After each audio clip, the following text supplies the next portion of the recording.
2002 juga pertama kali tentang obligasi syariah ya Pak ya. Menarik, terkadang fatwa DSN ini saya lihat harus berkejaran dengan waktu. Yang namanya ekonomi syariah ini berpacu dengan cepat. Nah banyak yang diminta, kami pengen buat kegiatan ini, ada landasan fatwanya dong Pak. Nah langsung nih Pak Azhar dan teman-teman pasti pusing 7 keliling ya. Ini gimana nih segera fatwanya, karena kan landasan syariah itu penting. Kalau enggak ini enggak bisa kita kasih label syariah. Nah ini yang kemudian kita lihat 2002 juga baru dikeluarkan tentang obligasi syariah.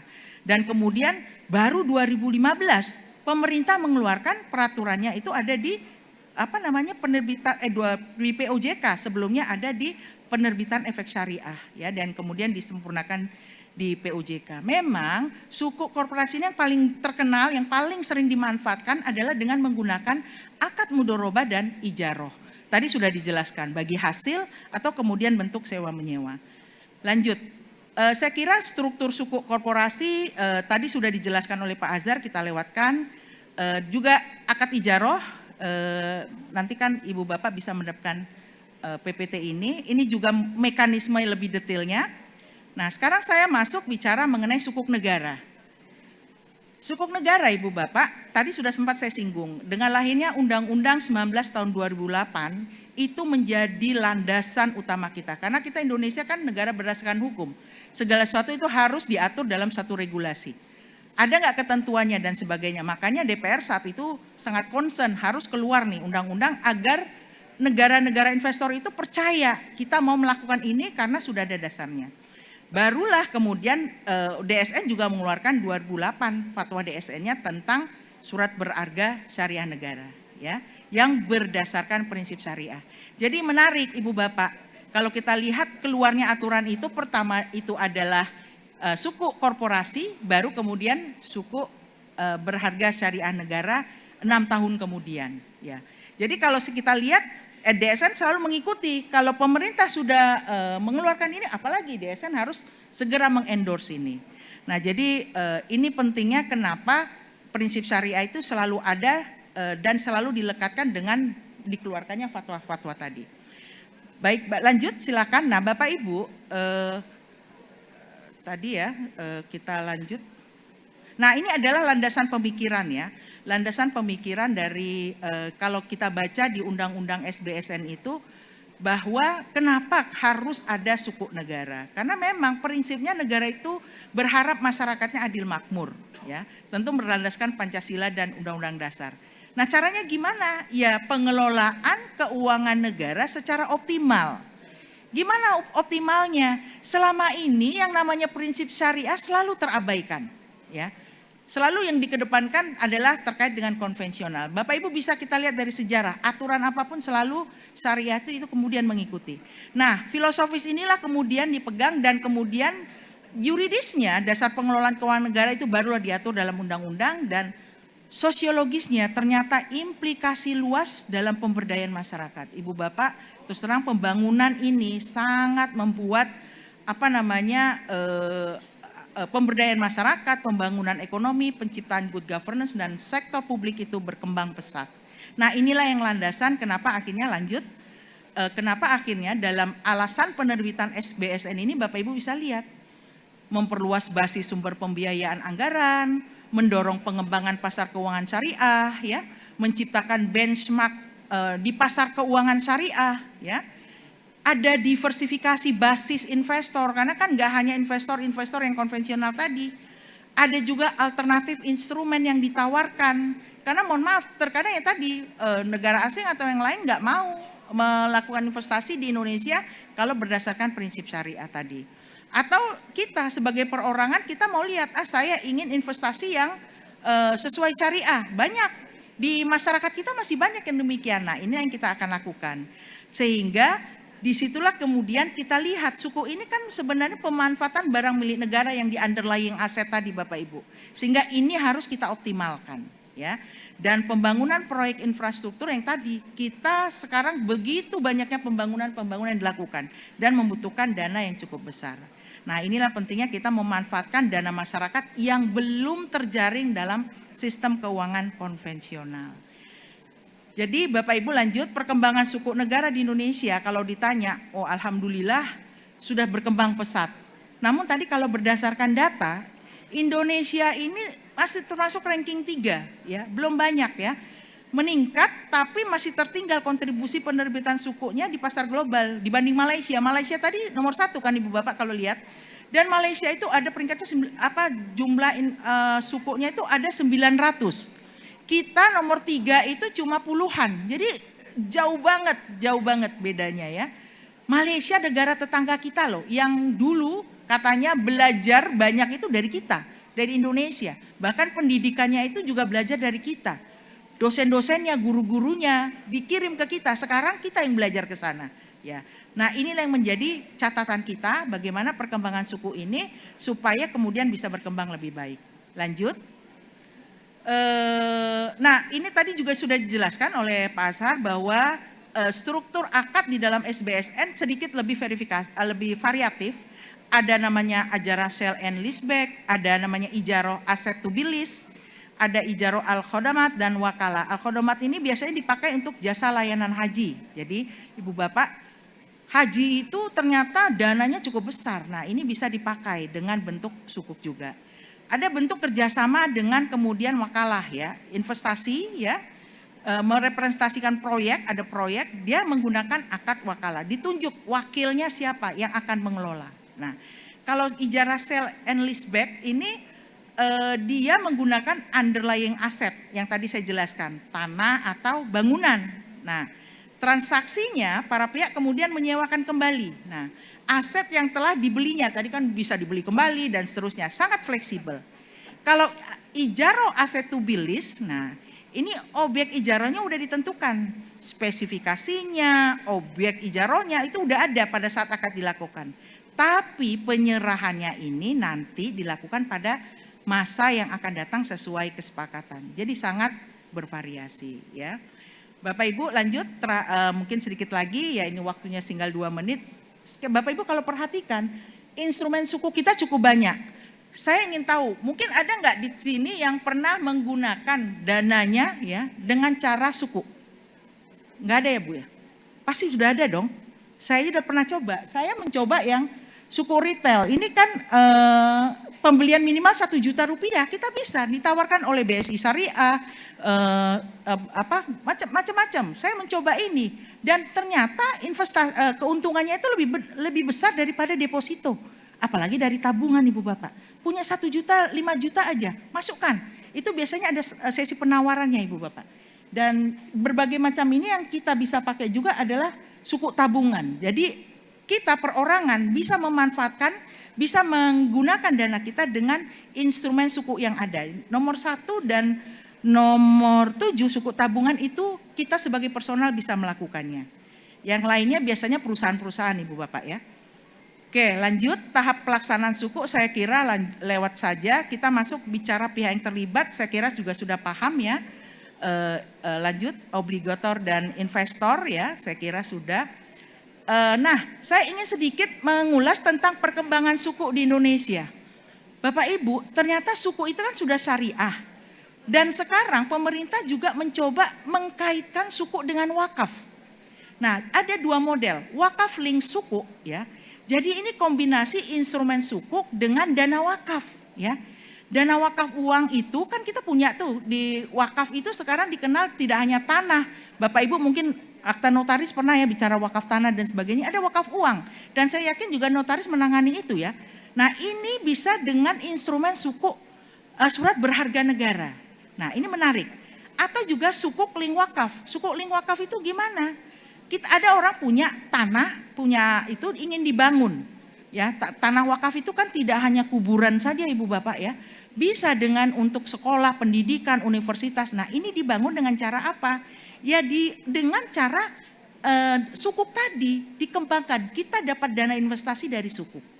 Belum lagi dikenal dengan green wakaf Ibu Bapak. Investor-investor yang concern terhadap pembangunan yang concern dengan lingkungan dan sebagainya. Nah ini namanya green wakaf.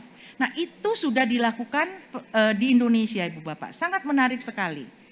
Dan saya kira ada sedikit nanti mungkin akan dibahas lanjut pelaksanaan suku di Indonesia. Memang berbagai permasalahan pasti ada. kita melihat mungkin komitmen pemerintah sudah oke, tapi tentu harus lebih ditingkatkan lagi. Infrastruktur transaksi tadi sudah dilihat bahwa Indonesia masih poin 3. Maka tentu kita harus meningkatkan bagaimana transaksi ini lebih optimal, demikian juga dengan regulasi. Dan terakhir Ibu Bapak, ada prioritas strategi yang menurut saya penting, bahwa pemerintah harus membuat roadmap dan dia harus menyediakan infrastruktur yang lebih memadai. Ya, sekarang sudah oke, tapi bagaimana caranya supaya lebih memadai lagi? Dan tentu yang penting pengawasan dari regulasi itu sendiri. Kalau regulasi tentu tidak diawasi, tentu akan menjadi permasalahan besar. Dan penting adalah bagaimana optimalisasi peran pemerintah dan insentif pajak, ya, supaya lebih mendukung pengembangan suku. Di sini pemerintah dia harus menerbitkan kinerja pengembangan suku. Misalnya begini, perpajakan. Jadi harus ada peraturan revisi. Insentif pajak untuk suku itu minimalnya besarnya pajak atas suku itu harus sama dengan obligasi. Ya, nggak boleh berbeda. Nanti orang menjadi merasa lebih concern dengan obligasi karena pajaknya lebih ringan dibanding suku. Nah, itu saja dari saya karena waktunya juga sudah habis. Sebelum berakhir saya pantun lagi. Boleh dong? Ya. Jalan-jalan di bawah supir.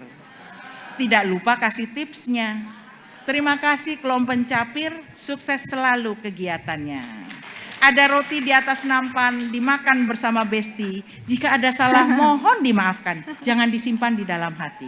Assalamualaikum warahmatullahi wabarakatuh. Waalaikumsalam warahmatullahi wabarakatuh. Ibu Dr. Wirdianingsih SHMH. Ibu Nunung terima kasih atas pemaparannya mengenai obligasi syariah alias sukuk begitu ya.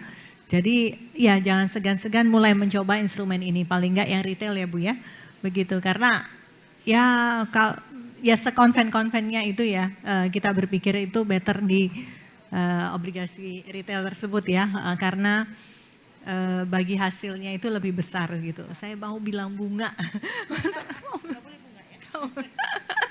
Baik, terima kasih Pak Giasil ya. Terima kasih Bu Nunung. Ke pemapar selanjutnya atau narasumber selanjutnya Pak Murdani Aji. Beliau adalah co-founder dan CEO PT LBS Urundana. PT LBS Urundana ini adalah platform keuangan syariah begitu ya, dengan basis investornya itu crowdfunding gitu ya. Seperti itu. Ini menarik sih karena kita juga masih baru beberapa tahun belakangan ini ya kita platform baru begitu. Bisnis itu kan memang ya. Nanti disampaikan ya Pak ya seperti apa begitu. Jangan-jangan banyak ini investor ini Bu Dewi teman-temannya ini investor banget ini Pak. Bangga Pak, silakan. Baik. Bismillahirrahmanirrahim. Alhamdulillah. Assalamualaikum warahmatullahi wabarakatuh. Alhamdulillah hamdan katsiran thayyiban mubarakan fih kama yuhibbu rabbuna yarda. Asyhadu an la ilaha illallah wa asyhadu anna Muhammadan abduhu wa rasuluh. Amma ba'du, yang kami hormati para narasumber yaitu Al-Ustadz Azhar Latif MAG MH hafizahullah taala dan juga Ibu Dr. Wirdianingsih SHMH dan Bapak Dr. Halilur Rahman, juga seluruh para tamu undangan hadir, Bapak Ibu sekalian yang kami muliakan. Baik, di sini kami sedikit untuk mengenalkan apa yang menjadi kegiatan dari industri yang mungkin bisa dibilang baru ya Bapak Ibu sekalian, karena bahkan regulasinya pun itu baru lahir di tahun 2020 terutama berkaitan dengan instrumen sukuk. Sebelumnya itu di tahun 2018 sedikit flashback bahwa POJK pernah menerbitkan yaitu POJK di tahun 18 terkait dengan equity crowdfunding yang di dalamnya tidak ada instrumen sukuk atau obligasi. Kemudian bismillah di tahun 2020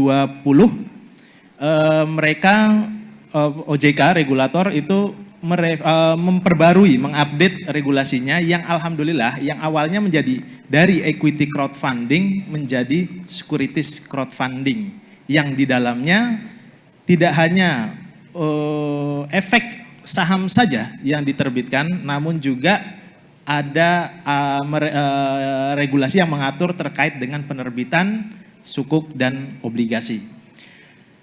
Izin untuk kali ini kita sedikit bahas berkaitan dengan sukuk, meskipun nanti kita akan coba perbedaan antara saham, hubungannya apa sih saham, obligasi, dan sukuk itu sendiri. Slide berikutnya. Nah, di sini apa itu securities crowdfunding? Nah, versi POJK di slide selanjutnya. Sebelumnya, Pak. Nah, di sini POJK 57 tahun 2020, di mana POJK mendefinisikan bahwa securities crowdfunding adalah penyelenggaraan layanan urun dana, penawaran efek berbasis teknologi informasi. Jadi semuanya online, Bapak Ibu sekalian ya. Pendaftarannya online, kemudian penerbit yang ingin menerbitkan sukuknya pun fully online. Berbasis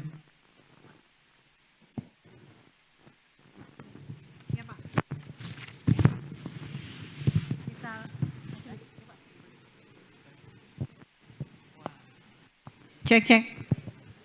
Kalau sambil jalan-jalan bisa nggak Pak? Ya, ini lebih menarik. Baik, mohon izin. Nah, di sini terkait dengan tadi ya saya lanjutkan, yaitu SCF adalah instrumen penyelenggaraan layanan urun dana berbasis teknologi, di mana kami selaku penyelenggara berizin OJK mempertemukan antara penerbit yang membutuhkan permodalan, akses permodalan, langsung direct kepada masyarakat. Jadi masyarakat yang akan mendanai sukuk tersebut, terutama untuk UKM dan UMKM. Nah, ini gebrakan dari POJK berkaitan dengan fasilitas pendanaan bagi UKM, yang dimana sebelumnya akses sukuk hanya berada di lingkup pasar modal.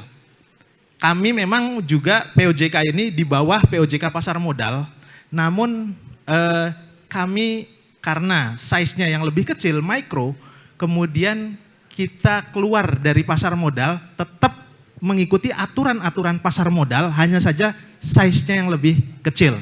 Sehingga UKM dan masyarakat yang asetnya di bawah 10 miliar mendapatkan akses permodalan yang bisa difasilitasi kepada masyarakat.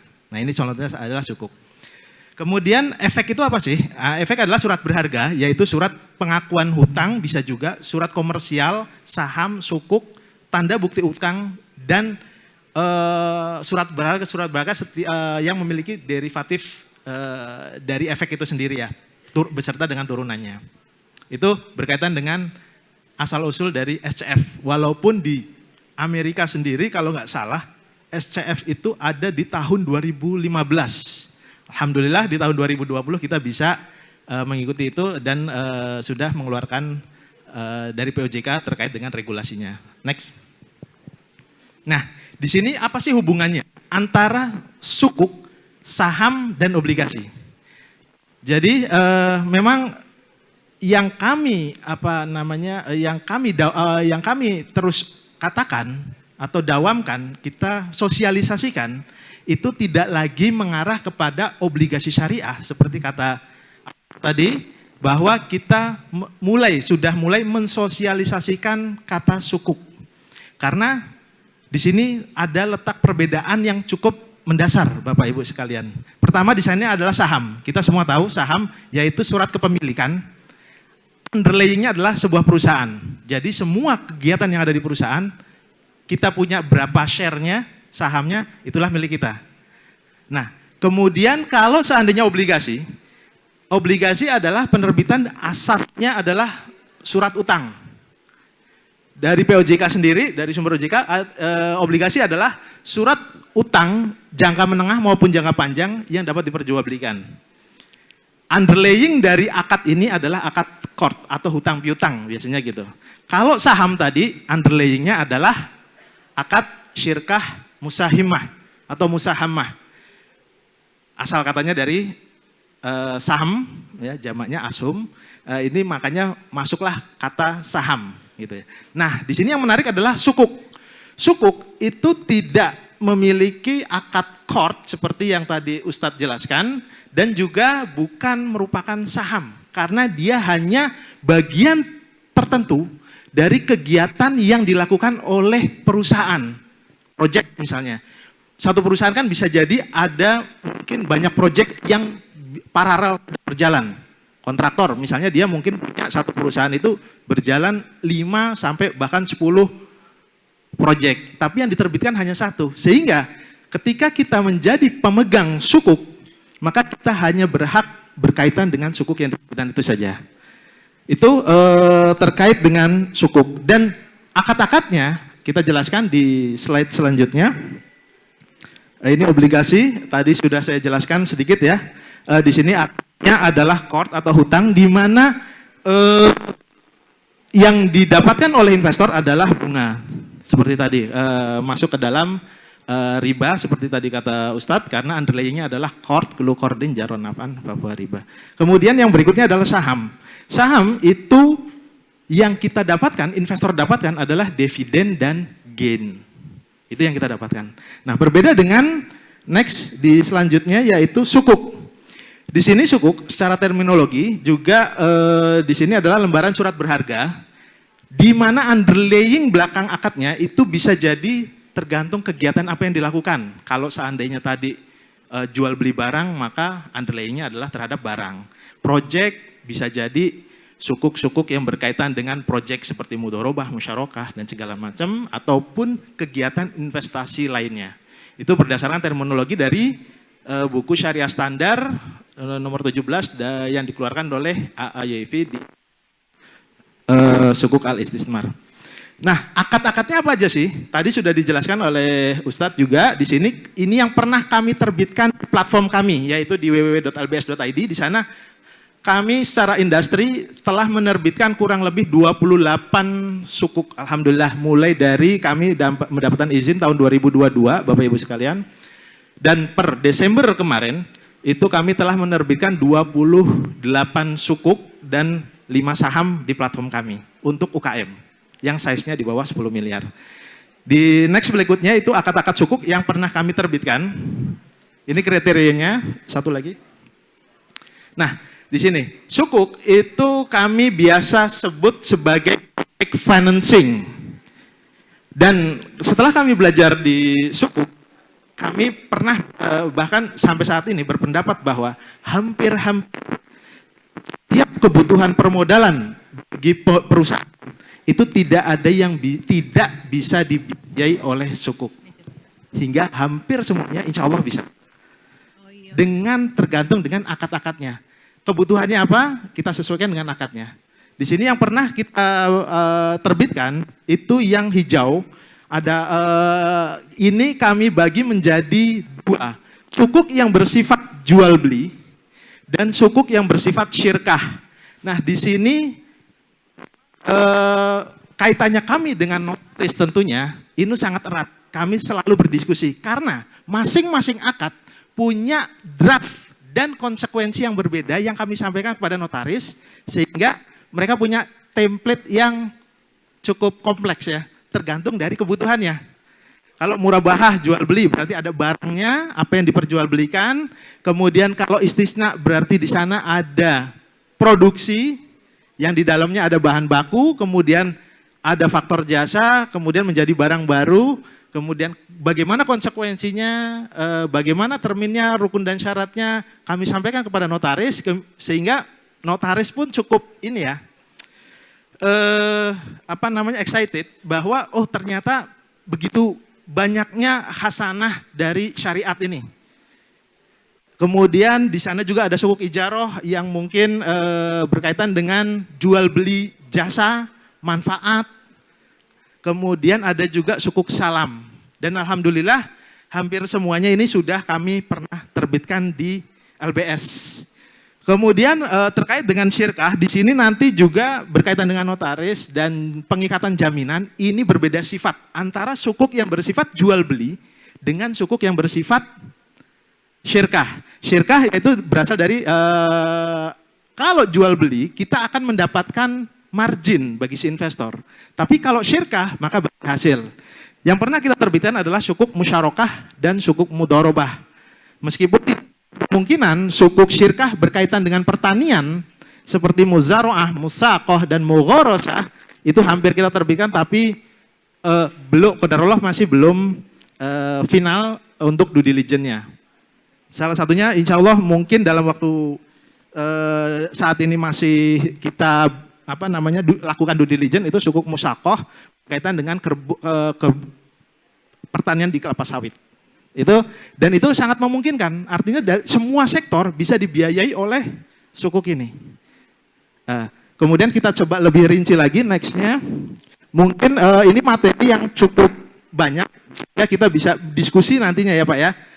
Di sini sukuk yang berkaitan dengan syirkah, yang menjadi exit dari investor adalah bagi hasil. Berapapun hasilnya, porsinya lah yang kita atur. Dan di sana ada dalam sebuah perjanjian kita tekankan kepada notaris juga, fix final terkait dengan bagi hasil sudah ditentukan di awal. Misalnya 60-40 dari net profit, dari project dan segala macam. Dan atur karena masalah syirkah berarti diatur juga bagaimana ketentuan pembagian kerugian. Nah, biasanya ini luput. Pembagian kerugian tidak diatur. Hanya diatur adalah apa Bapak? Pembagian keuntungan gitu ya. Senangnya, tapi ketika susahnya nggak diatur. Nah, ini kami mau notaris juga ikut bagaimana ketika qadarullah terjadi kerugian, karena namanya usaha bisa untung bisa rugi. Nah, itu juga diatur di dalamnya sehingga tidak terjadi hal-hal yang kita tidak inginkan di belakang. Next. Ini skema sukuk mudharabah, yaitu seluruh modal berasal dari investor. Kemudian selanjutnya sukuk musyarakah. Ya. Ini sukuk musyarakah itu kalau seandainya selain dari investor juga modal, berarti modal juga ada dari dari pengelola atau dari penerbit. Nah, itu bercampur untuk kegiatan usaha tertentu. Kalau ada hasil setelah mungkin akhir sudah bayar, modal dikembalikan sesuai dengan porsi modal, ada sisanya dibagi sesuai dengan nisbah bagi hasil yang sudah ditentukan di awal. Itu. Next. Sukuk ijaroh, sukuk yang bersifat jual beli juga ini kita terbitkan, dan disinilah baru ada laba atau margin atas transaksi jual belinya. Ini perbedaannya, kalau tadi bersifat syirkah itu bagi hasil dari net profit atau dari laba bersih, kalau yang di sini tidak terkait dengan kegiatan usahanya karena sifatnya jual beli. Baik itu jual beli barang, jual beli jasa, aset, manfaat, sewa menyewa, jasa dari pihak tertentu misalnya, ataupun istisna, ataupun sukuk salam. Sukuk salam ini juga cukup digemari di kalangan UKM karena dia mendapatkan uang di awal. Di mana ini sebagai harga jual beli, produknya nanti di akhir itu yang akan menjadi nilai bagi si pemegang sukuk yang kemudian dijual sehingga mendapatkan margin. Situ. Kemudian next. Ini kalau seandainya sukuk jual beli berarti harus mengikuti semua kaedah jual beli, ijaroh, salam, istisna, dan murabahah itu selalu mengikuti rukun dan syarat jual belinya. Di sini ada 3 ya Pak, pelaku, objek, dan ada akadnya. Nextnya juga mengikuti syarat dan ketentuan jual beli, itu sama, apapun bentuk jual belinya. Kemudian konsekuensinya tinggal ditambah, kalau ijaroh berarti yang dijual belikan adalah jasa. Kalau istisna berarti harus ada barang produksi dan sebagainya. Nextnya lagi. Ini sukuk murabahah tadi kita jelaskan. Next. Ya, lagi. Coba di halaman contoh ya berkaitan dengan jaminan. Karena ini mungkin penting juga buat terutama di notaris dan terkait dengan legal ya. Nah, di sini ini perbedaan ketika kami menerbitkan sukuk. Di mana ketika syirkah, sukuk yang bersifat syirkah, musyarakah dan mudharabah, bahwa di sana kerugian usaha itu ditanggung oleh investor sepenuhnya sesuai dengan besaran porsi modal. Namun jaminan digunakan bukan untuk menjamin keuntungan atau modal, tapi menjamin keamanahan dari pengelola, jangan sampai setelah dikasih duit sama investor kabur itu Bapak Ibu sekalian. Sering banget seperti itu. Sehingga ini digunakan untuk menjamin keamanan dan menjamin kelalaian yang dilakukan oleh pengelola ketika investor sudah mengamanahkan uangnya untuk dikelola. Tapi tidak menjamin terhadap modal ataupun dari usaha itu. Nah, di situ letaknya. Berbeda dengan sukuk yang bersifat jual beli tadi. Kalau sukuk yang bersifat jual beli, jaminan digunakan untuk membayar harga jual belinya. Karena bukan syirkah, kita nggak bermitra nih, kita jual beli, lawan pihak. Ketika investor sudah memberikan barangnya sesuai dengan kewajibannya, maka investor berhak mendapatkan hak pembayarannya dan itu dijamin oleh jaminan. Kan biasanya masuk ke dalam jual beli tidak tunai. Nah, tidak tunainya itulah yang dijamin oleh jaminan tadi. Sehingga perlakuan terhadap kedua jenis sukuk ini berbeda. Mungkin kurang lebih itu yang kami selalu tektokan dengan notaris-notaris yang ada, di mana SCF ini merupakan industri baru. Draft-draftnya juga karena memang kebanyakan notaris itu bukan notaris pasar modal juga, yang mereka belum familiar, sehingga alhamdulillah itu dengan semangat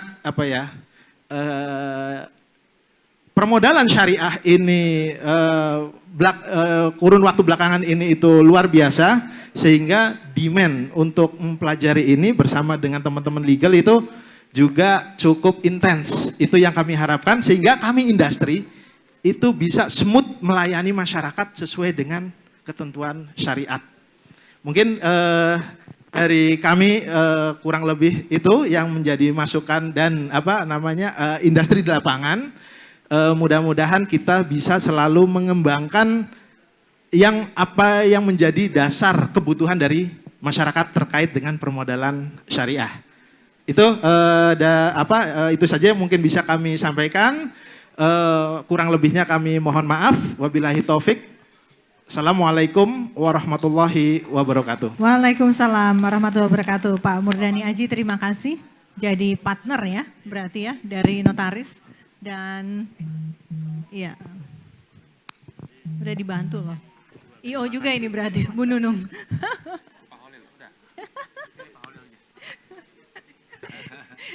Dari tadi ngingetin saya, itu mic-nya ini gimana tuh? Mic-nya gimana tuh? Terima kasih ya Pak Murdani. Ya, memang beberapa tahun belakangan ini crowdfunding itu sekarang ada securities crowdfunding. Tadi yang dijelaskan itu ada beberapa model-model akte yang ya saya juga nggak menguasainya sih ya, begitu ya. Yang terus kemudian karena memang ada skema-skema pembiayaan baru begitu dengan dikeluarkannya obligasi syariah atau sukuk, maka model-model akte-akte yang baru itu menarik juga untuk kita dapatkan dan kita pelajari. Terima kasih juga sudah memberikan input ya Pak Murdani Aji. Next berikutnya terakhir narasumber yang terakhir gongnya, karena biasanya orang Madura itu gongnya itu Pak. Baik, Pak, silakan Bapak Dr. Holilur Rohman dari PT Pegadaian. Dari Pegadaian.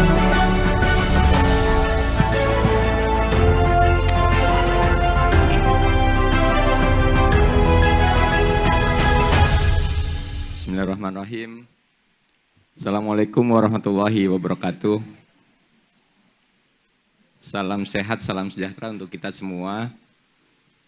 Yang saya hormati para narasumber, Mbak Wirdia namanya. Karena ini seumuran katanya di depan. Kemudian Mas Aji sama Mas Azhar dan Mbak Fesi. Terima kasih, alhamdulillahirabbil alamin. Wassalatu wassalamu ala asrofil anbiya wal mursalin wala haula wala quwwata illa billah, amma ba'du. Bapak Ibu semua yang hari ini ikut kelompok pencapir, rasanya saya sudah tidak asing lagi gitu ya ketemu Bapak Ibu semua. Meskipun dulu kata Bu Tenti itu kelompok pencapir ini antar rumah kemudian naik ke antar kampung, sekarang antar hotel gitu ya. Berarti peningkatannya luar biasa gitu ya. Saya ikutan itu, Pak. Tapi hari ini saya bersyukur gitu Bapak Ibu semua. Tadi sudah diberikan ilmu sama 3 narasumber gitu ya. Rasanya cukup mengajak Bapak Ibu semua, mulai dari yang paling belakang gitu ya, memperhatikan saya gitu ya. Karena kalau dari tadi itu kan dikasih ilmu, sekarang saya mau kasih bisnis.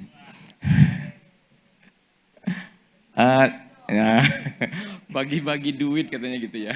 Tapi bagi-bagi pekerjaan dan memberikan kontribusi ke bisnis syariah gitu ya. Salah satu pelaku industri di jasa keuangan itu ada PT Pegadaian gitu ya, Bapak Ibu. Silakan slide-nya jalan aja ya. Lanjut. Nah, ini seperti yang dijelaskan oleh Bu Lana tadi, kita ada satu fokus gitu ya. Indonesia ini punya sektor industri halal.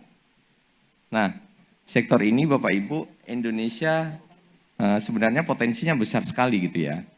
Ini ada posisi keempat gitu ya.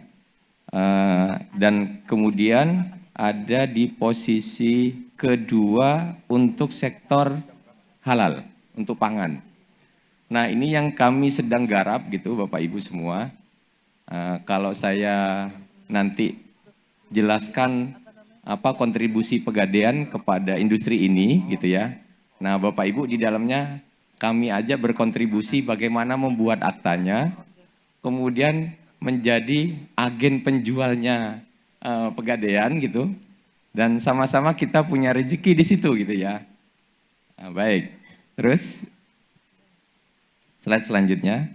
Nah, kalau bicara tentang Pegadaian, mungkin ini barang bahula gitu ya, dari zaman Belanda, tapi Pegadaian punya unit usaha syariah itu mulai 2003, berarti sekarang sudah 21 tahun.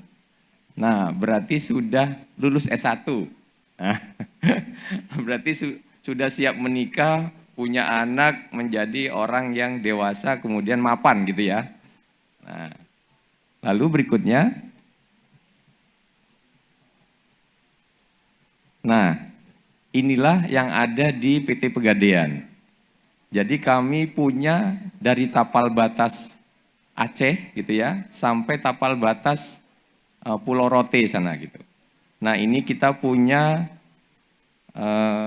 nasabah itu 23,9 juta orang.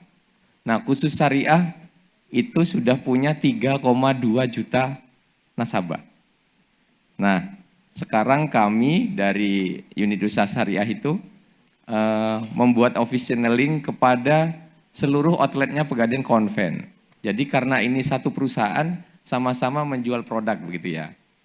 Nah, ini sekarang sudah punya agen yang dibantu oleh teman-teman, mungkin salah satunya Bapak Ibu Notaris sudah jadi agennya Pegadaian sekarang gitu ya. Dan fee-nya bagus katanya gitu. Nah, dan orang-orang yang memang kami rekrut untuk menjadi agen gitu ya.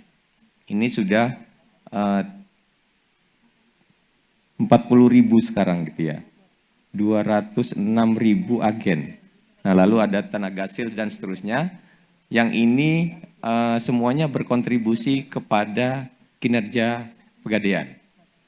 Nah, kalau melihat dari struktur ya, struktur pengguna atau nasabahnya Pegadaian, Bapak Ibu bisa dilihat itu ada sekitar lebih dari 65% itu adalah wanita. Nah, ini mungkin dipertanyakan ya, apakah memang konsumsinya atau usernya atau nasabahnya wanita? Ternyata tidak. Kami punya survei gitu ya, bahwa yang sebenarnya penggunanya adalah bapak-bapak. Nah, kalau secara manual Bapak Ibu semua, biasanya yang datang ke outlet itu adalah ibu-ibu, bapak-bapaknya di tempat parkiran. Sebenarnya diantar gitu ya. Tapi kami buka dengan service online ya, digital gitu, penggunanya bapak-bapak semua. Berarti sebenarnya ibu-ibu ini didampingin oleh bapak-bapak kalau ke kantor gitu ya. Oke. Kemudian kalau melihat dari struktur jaminan gitu ya, ini kalau di PT Pegadaian itu 90% adalah jaminannya emas gitu ya. Maka underlyingnya itu adalah kami buat emas gitu ya.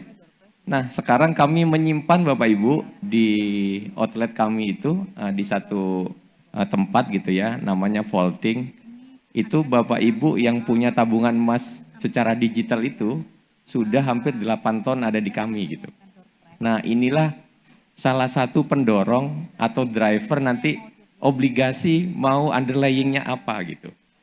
Nah, apakah Pegadaian ada di dalam obligasi atau suku gitu? Nah, nanti bisa kita lihat. Nah, beberapa produk ya, next Mbak.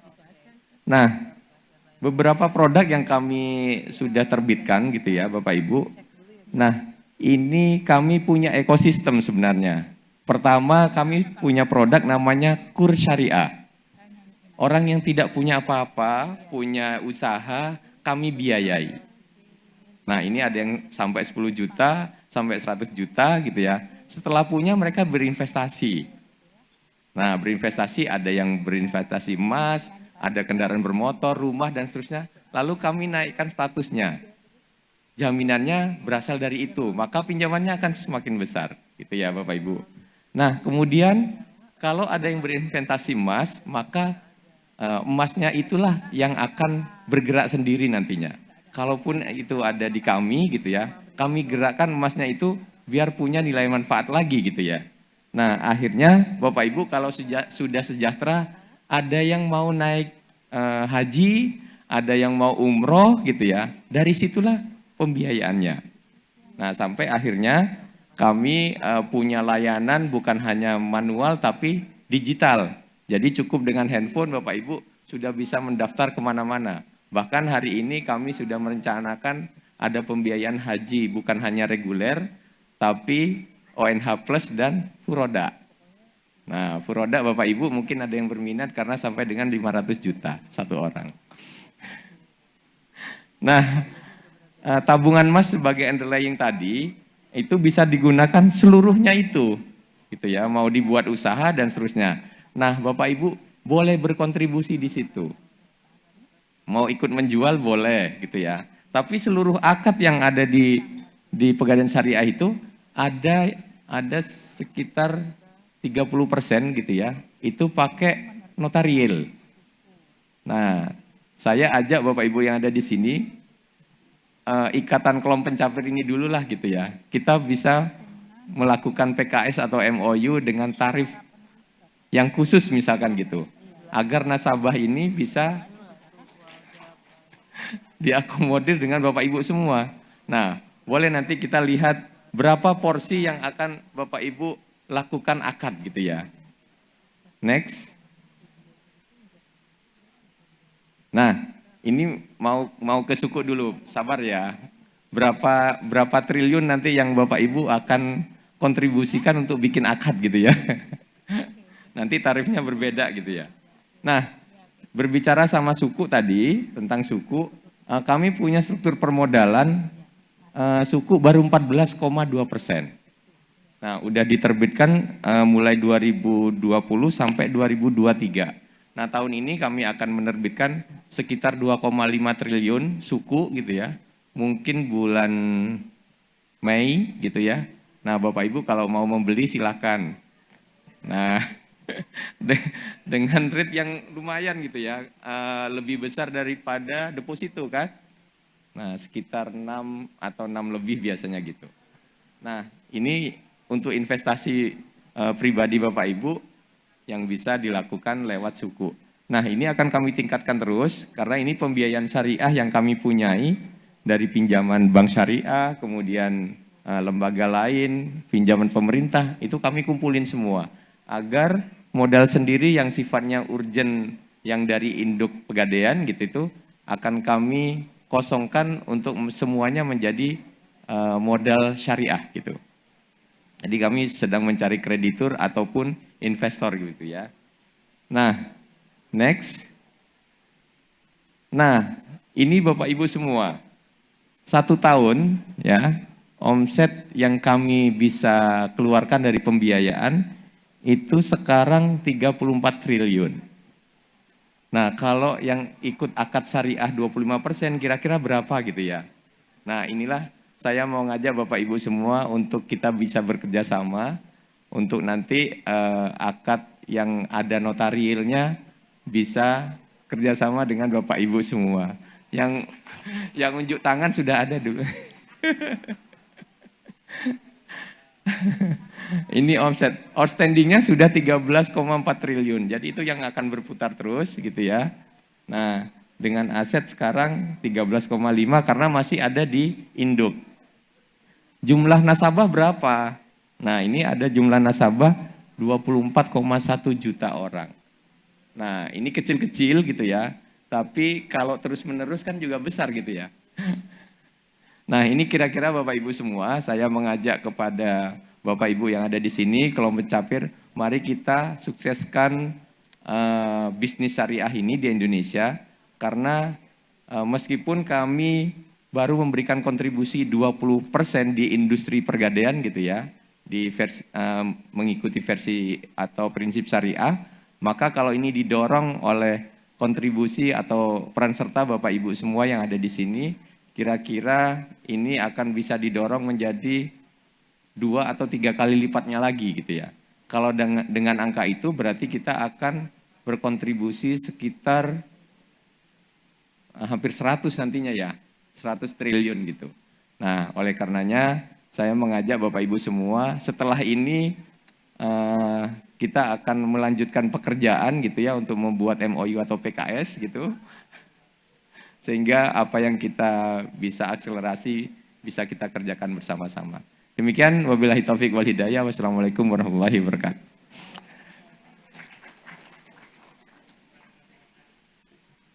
Pak Holil, terima kasih Pak Holil ya atas pemaparannya. Kita berikan aplaus sekali lagi. Jadi lengkap sudah pemaparan. Tadi sudah memaparkan semua produknya ya. Kalau belum kalau masih belum lengkap bisa dilihat di website Pegadaian kan, begitu. Jadi buka websitenya Pegadaian. Baik, kita sudah selesai pemaparan dari narasumber, tapi saya yakin pasti masih ada beberapa pertanyaan. Sebetulnya idealnya saya akan serahkan mic ini kepada Pak yang di floor ya, para Bapak Ibu sekalian. Cuman karena sedikitnya waktu, terbatasnya waktu, jadi ada beberapa pertanyaan yang sudah dikumpulkan kepada saya dan saya bantu untuk membacakannya. Pertanyaan pertama sih sebetulnya ditujukan kepada yang tadi narasumber terakhir Pak Holil dari Ibu Dewi Tenti. Langsung ini pertanyaannya Pak Holil, tahun 2024 menjadi tahun di mana orientasi investasi dan pengembangan menitik beratkan kepada lingkungan. Bagaimana Pegadaian Syariah menyikapi tendensi ini? Strategi atau upaya apa untuk mendorong pertumbuhan ekonomi syariah yang green environment seperti itu? Mangga Pak. Dijawabnya sederhana ya. Kalau di konvensional ada namanya green bond. Ya. Nah, ini kami nanti suku arahnya ke sana juga gitu. Jadi semuanya yang sekarang ya ESG namanya ya sekarang. Nah, itu tetap kita tumbuh kembangkan karena itu bagian dari kewajiban oleh OJK ke kami. Oke. Berapa persen itu harus ke arah ESG namanya ya. Instrumennya sudah disiapkan. Iya, gitu. sudah disiapkan. Ya. Tahun ini kita juga sudah harus melapor bagaimana rencana bisnis syariah untuk masuk ke situ. Oke. Sudah punya kewajiban itu. Maka seluruhnya nanti pembiayaan kayak kendaraan listrik dan seterusnya itu masuk ke situ juga gitu. Iya. Nah, sekarang kami sudah mulai, nama produknya Amanah. Amanah itu pembiayaan kendaraan bermotor. Nah, udah sekian, kalau nggak salah kita sudah 1,2 triliun gitu masuk ke situ. Nanti itu akan kita bagi porsi gitu, termasuk juga pembiayaan kepada lingkungan hidup gitu ya. Semua yang yang berbau lingkungan itu kita akan masuk lewat pembiayaan yang baru dan dengan obligasi atau suku, nah maupun dengan pembiayaan yang apa namanya yang akan kita terus tingkatkan gitu, dan ada mungkin nanti kreativitas baru untuk membuat produk baru begitu. Ya, ya. Tapi sejauh ini amanah itu ya untuk yang retail ya. Ya. Oke, Jadi oke. banyak produk yang kami ciptakan, nanti porsinya yang kami akan besarkan untuk untuk Untuk lingkungan. industri-industri yang, yang ramah lingkungan. Iya, termasuk Iya. yang paling banyak kan UMKM. Ya, Kita betul. ke sana semua itu. Heeh, Mungkin nanti ada produk yang namanya Arum BPKB gitu. Mereka ada kurs syariah, itu semuanya ke situ pasti gitu. Hmm, Nah, mungkin lebih dari 60% ke arah itu sudah. Yang sekarang kami sudah lakukan iya, juga iya, gitu. Iya. Itu mungkin Bu Tenti, terima kasih. Karena memang UMKM ini yang backbone ekonomi kita ya saat ini, yang mempan dari badai COVID dan tetap survive ya UMKM begitu. Tapi juga di bisnis-bisnis menengah ke atas sih, saya melihatnya transformasi ke arah green business itu mulai dilakukan ini oleh Taipan Syariah. Ada ya Taipan Syariah ya? Ada loh. Baik, ke pertanyaan yang kedua, ini ditanyakan oleh Ibu Dede Tresnawati kepada Ibu Nunung nih Bu. Untuk kami notaris, akad apa yang sering digunakan dalam penerbitan sukuk dan hal-hal apa saja yang harus menjadi perhatian agar transaksi tetap dalam koridor syariah? Silakan Bu. Iya, baik. Terima kasih Bu Dede. Sebenarnya juga mungkin nanti Pak Ustadz bisa menambahkan, akadnya banyak ya, tadi juga sudah sempat kita bahas, itu Pak memang tidak detail. Sebenarnya misalnya prinsip-prinsip akad itu misalnya yang sering kita gunakan baik di perbankan syariah, di asuransi dan di pasar modal itu misalnya akad mudorobah ya, dan akad ijaroh. Misalnya akad mudorobah di dalam sukuk itu bisa dengan si emiten itu menerbitkan suku akad mudorobah. Kemudian underlying asetnya dia sebagai dasar penerbitan sukuk. Nah, nanti kemudian diperoleh dana hasilnya. Nah, dana hasil itu kemudian diinvestasikan. Nah, investasi pada aktivitas suatu proyek. Proyeknya apa saja kan? Nanti proyek pemerintah. Nah, laba yang diperoleh dari hasil investasi tadi ya sebagai underlying aset tadi disalurkan. Nah, disalurkan kepada investor dengan cara apa? Bagi hasil. Karena prinsip mudorobah itu kan dengan bagi hasil ya. Sehingga nanti dana investasi dikembalikan emiten kepada investor dengan nilai suku ketika penerbitannya itu sesuai dengan kesepakatan bagi hasilnya berapa. Nah itu mudorobah, dan itu biasanya kalau Mbak Fesi bisa di perbankan kan sering ya menandatangani akad di perbankan syariah dengan akad mudorobah. Ada investasi bank syariah menjadi mudorib dan kemudian sebagai investor atau kemudian si nasabahnya ya sebagai pengelola dana. Nah itu contoh. Atau juga kemudian dengan ijaroh tadi ya. Dalam ijaroh ini juga sama polanya. Dia menerbitkan akadnya bentuknya ijaroh. Nah manfaat objek ijaroh ini yang dialihkan ya. Yang untuk kemudian diterima, ada wali amanat di sini. Wali amanat yang bertanggung jawab untuk yang mewakili investor. Nah, kemudian sebagai wakil investor itu dia akan memberikan kuasa. Nah, di situ juga ada akad wakalah. Akad wakalah. Jadi dalam satu proses itu ternyata tidak hanya satu akad yang digunakan, banyak. Ya, tadi juga sempat disinggung ya oleh bapak-bapak yang lainnya. Nah, ini adalah caranya. Nah, itulah yang menurut saya kelebihan dari prinsip syariah ini. Jadi satu produk tapi menyiasati supaya tidak melanggar prinsip syariah tadi adalah dengan cara itu. Supaya akad-akad itu tetap terpenuhi dengan model-modelnya. Nah, tadi pertanyaan dilanjut supaya tidak melanggar apa? Tentu di situ harus ada DPS ya yang akan mengawal proses itu, sehingga prinsip yang paling penting tentu tidak boleh ada berkaitan dengan riba ya, atau kalau kita mengenalnya dengan bunga-bunga ya, atau bentuknya interest bank gitu ya, riba, dan tidak boleh ada unsur suatu ketidakpastian bersifat untung-untungan yang kita kenal dengan maisir, goror. Nah, bahkan juga tidak boleh itu, bahkan di POJK dibuat ketentuan yang prinsip syariah itu seperti apa? tidak riba, maisir, goror, dan adanya riswa atau suap ya, itu juga diatur dan objek itu harus jelas. Ya tadi kan bicara underlying aset. Jadi banyak yang harus diikuti dan prinsip-prinsip syariah itu semua standar. Apapun digunakan di perbankan syariah kah, di asuransi atau kemudian di pasar modal, apakah sukuk, saham, dan bentuk yang lainnya tetap adalah acuannya seperti itu. Acuannya dengan di koridor syariah begitu ya. Iya. Semua bisa disyariahkan, tapi menurut saya tidak semua juga ya. Nggak semua juga Nggak ya? semua juga. Karena Harusnya kan bisa ya Pak sebenarnya Ustadz ya? prinsip.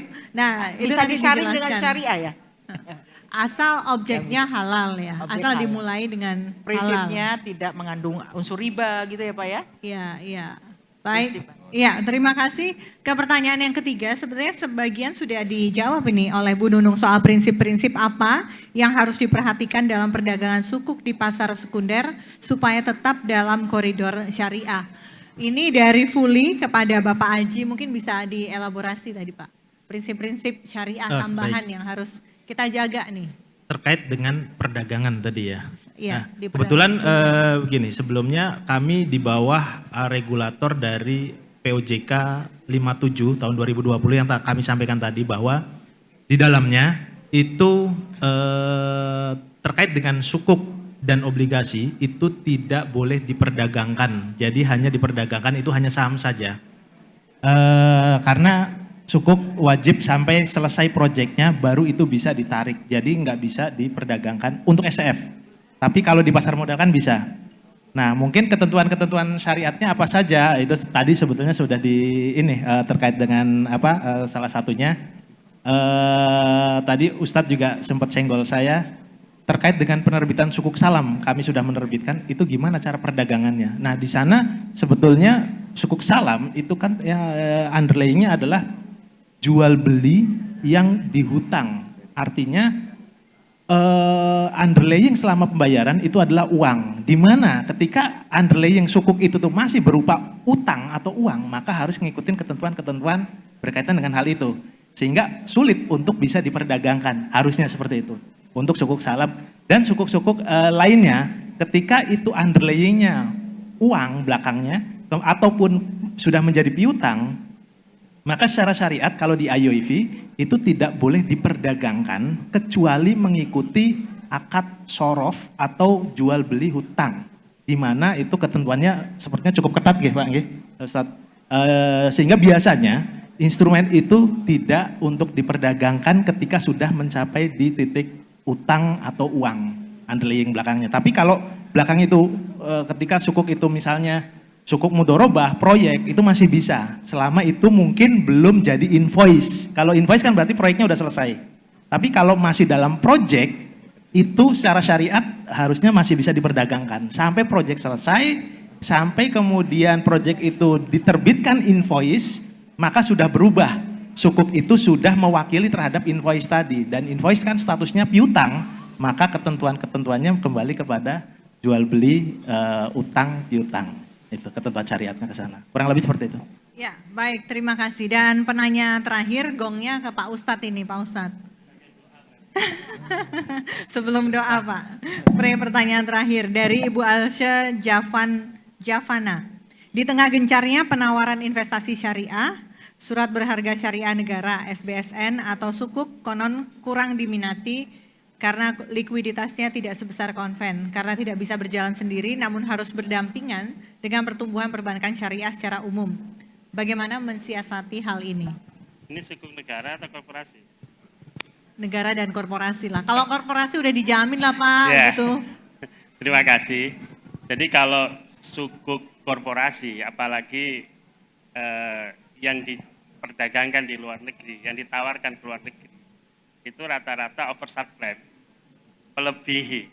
Ya, karena memang imbal hasil yang ditawarkan oleh sukuk Indonesia ini lebih tinggi dibandingkan sukuk-sukuk di negara-negara lain. Jadi setahu saya selama ini ketika mendampingi DJP2R untuk penerbitan sukuk negara tidak pernah mengeluh nggak terserap di pasar. Nah, sementara ini kalau sukuk korporasi memang problemnya di rating. Kalau rating dari Pevindonya misalnya kalau Pevindo. Itu tinggi triple A, triple E, nah biasanya laris manis juga. Tetapi kalau misalnya B atau double B